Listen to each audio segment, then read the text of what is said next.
Muri video iheruka nashoboye kuba nigisha ku bintu bitandatu buri muntu wese yifuza kugira entrepreneur, buri muntu wese yifuza kuja muri business, buri muntu wese yifuza kwikorera ivyiwiwe akenera comme outil principal zishobora kumushikana kuri réussite y'abayifuza. Ibintu bitandatu novuga yuko buri entrepreneur wese ategereza gushira muri mind yiwe kugira ashobore gukomera muri business. Nivyoroshe kwikorera ivyo wawe udafise amwe mu skills, amwe mu outil necessaire agufasha ushobora gushikama cyangwa gukomera muri business.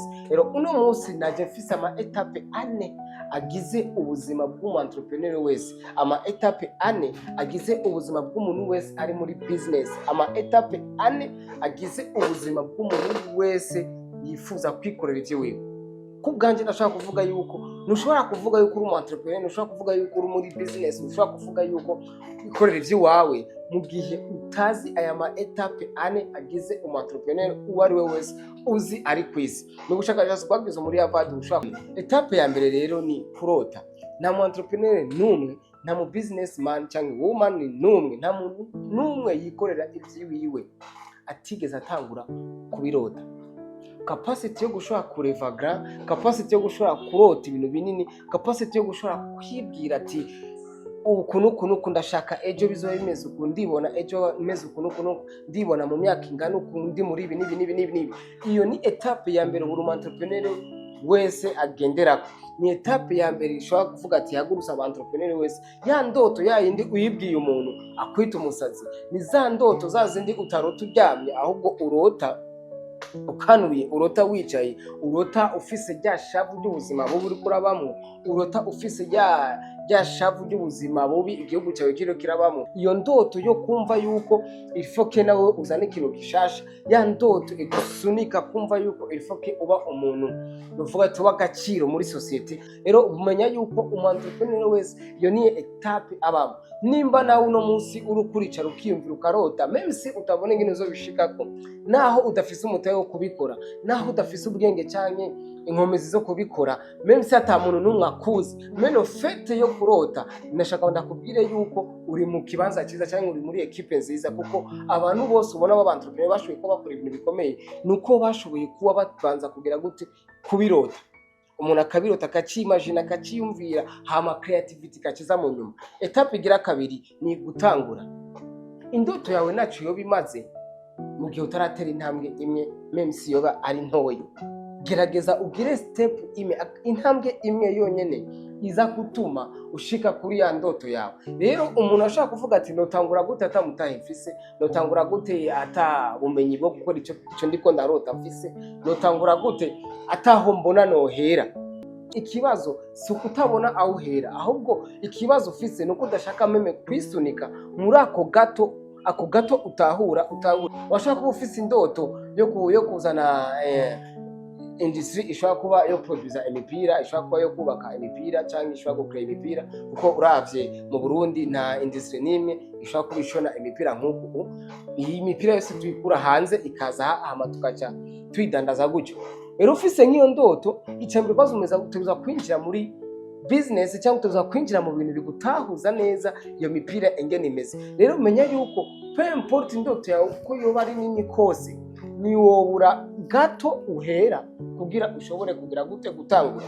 Rero novuga yuko kimwe mu kintu kiranga aba entrepreneur, imwe muri etape igira kabiri y'aba entrepreneur cyangwa aba businessman bose, umenya yuko ni capacity yo gupasa à l'action, ni capacity yo gutangura, ni capacity yo kumva yuko okay, indoto yanje ni mugabo reka mere kuri ahantu hato hashoboka. Niyo capacity. Mu gihe utaragira iyo capacity, peu importe indoto zose ushaka kuba kurarota zica ziba imfabusa. Rero nagomba ndakubwire yuko ahantu hambere ho guhera ni hajya hato hashoboka. Menya neza ko indoto yawe peu importe uko yo bingana kose, hariyo step imwe bwirizwa gutangurira ko kugira ushobore gushika aho uba wifuza gushika. Etape igira gatatu iranga umu entrepreneur wese iyava akagera, iranga umuntu wese ari muri business, iranga umuntu wese yifuza guhindura ubuzima bwiwe, ni etape yo kwihangana. Amwe mu etape akomeye umaze kugira action, abantu benshi tupasa ama action tugakora ibintu bikatunanira tukaca twabandona. Abantu benshi turakora ibintu iyo tutabona iyo biriko biraja tuca twabandona. Abantu benshi iyo tutanguye gukora ibintu abantu bari iruhande yacu batangiye kudutwenga tuca twabandona. Rero iyo etape yo kwihangana niyo etape igaragaza yuko wewe uzoba umu entrepreneur wa vrai cyangwa uzoba umu businessman wa vrai cyangwa uzoshika kure wewe niyo ndoto yawe. Urashaka gupasa Alex, urashaka kurota kinini, urashaka kugira indoto nini uko ingana kose, it's okay. Urashaka gupasa Alex, it's okay. Mugabo mu gihe utoba ufise ukwihangana gushitse cyane fondation kwihangana ikomeye, menya neza yuko malgré indoto yawe, malgré etape ya action yawe, ushaka bwo gupasa Alex buri kintu cyose wiyumviriye, ukwihangana niko nuvuga yuko kutuma ushika kuri resito uba wifuza. Hari umugani umwe bakunze kuvuga ngo ubwiza bw'umukobwa ngo bumushikana ibwami, mugabo ingeso ziwe nizo zimugumiza ubwami. Is the same. Umwete w'umu entrepreneur cyane indoto y'umu entrepreneur irashaka kumushikana kure muri business, mugabo capacity yo gushora kwihangana ibibazo uzohura nabyo, ama challenge uzogenda urahura nayo muri urwo rugendo rwa entrepreneurship, muri urwo rugendo rwa business, niko iyo capacity yo kwihangana nizo gusigaza kuri te.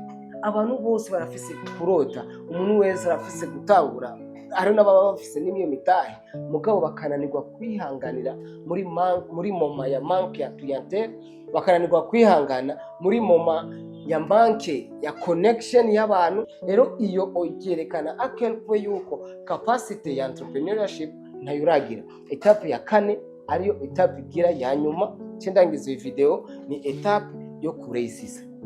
Ivyo uzoba uri kurakora byose utari kurabiresisamwo, antuka ça fait des dégâts. Hari abantu benshi bibwira yuko kuba umu entrepreneur no kuba ufise carte de visite, no kuba ufise site web, no kuba ufise ivyo udandaza.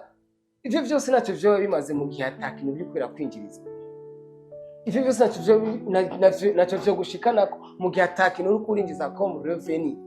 Rero resite nazo nezire mu bwoko butandukanye. Washaka kutaresisa amafaranga, ukaresisa connaissance, ubumenyi bw'ivyo bintu watangiye gukora, ubumenyi bw'ivyo bintu washoboye kuba wihanganiramo, ubumenyi bw'ivyo bintu washoboye kuba urota. Sanga okay, resite yawe yagushize muri connaissance, kubitahura gusumba. Urashaka utaresisa amafaranga, ukaresisa experience. Hari abantu dutangura ibintu tutabizi neza, mugabo uko tubibamwo, uko tuvyihanganira, uko tubibamwo, ni nako tugenda tubikomeramo, ku buryo ejo mu myaka iri imbere bitewe na experience uba ufise muri iyo career cyangwa muri iyo business yawe, bikorohera cyane kwiyadapta. Meme no mu bindi bihugu bikorohera cyane kwiyadapta no mu bihe ibintu biba vyahindutse.